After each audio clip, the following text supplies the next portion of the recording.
because I'm more nervous than I've ever been before. A big question hovers just behind my lips.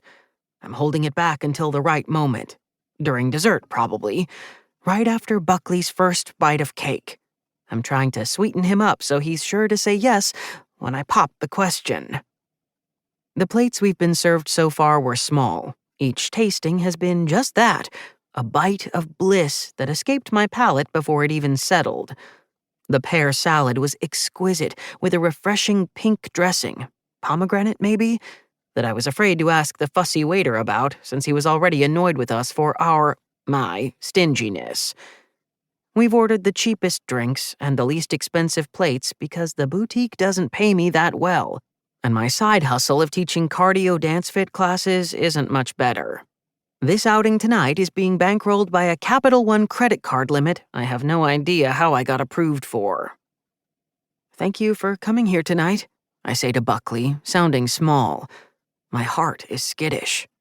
Here's the only man I've ever loved sitting across from me, the man I live with, and despite the small distance of white tablecloth between us, it feels like I'm shouting at him from the other side of the world, given the noise around us and the chasm of emotions I'm afraid to fall into. "I know it took a lot for you to get off from work early since you're still the new guy, and yeah, it means a lot to me." "Sure, Holden," he says, and my chest contracts. He never calls me Holden. Since forever, he's called me H. One night, when he was really drunk, not long after we first met, he went on a rant at an ABC, anything but clothes, party about how Holden has no immediate nicknames. "Hole?" he goofed. "We can't call you Hole." The room lit up with laughter from every corner, and even though it was at my expense, I didn't care. His attention had that spectacular effect on me. "I'll call you H. Short, simple, eighth letter of the alphabet. H is like a house, dependable and sturdy, right? Like two eyes connected together." Then, when we started dating, he told me H was more like a home, still dependable, still sturdy, but he and I were the two eyes, and the line connecting them was our love. It was over the top, but I rolled with it, enjoying that I could be someone worthy of romantic words, no matter how cheesy. For once, I didn't feel reduced to the guy whose mom died at the end of high school. "I bet you're wondering why I chose to trek all the way out here tonight." I muster up a prize-winning smile, shucking the bad memories I almost let infiltrate our night. I've got to sell this. The waiter, a handsome guy with piercing hazel eyes, comes by with our entrees, interrupting my flow. There are approximately 4 truffle raviolis on a large pewter plate topped with green leaves and a measly amount of sauce.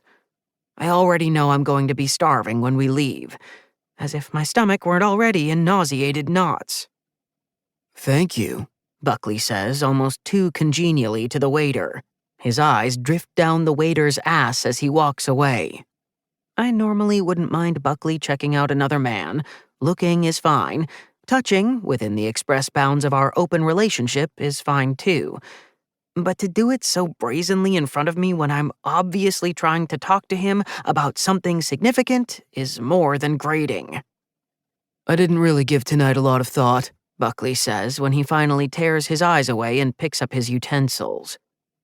"Well, it's actually because—" I sip my watered-down cocktail to steel my nerves. "There's something I wanted to ask you. Something important." It might be the swaying lights, but I think I spot a bead of sweat trickling down the side of Buckley's face. Okay." Buckley's eyes dance away from me. "Are you all right?" I ask, handing him my napkin because he is already sopping. He blots at his suddenly shiny nose. "Did it get hot in here?" he asks, fanning himself with his hand. The agent from the neighboring table leans over.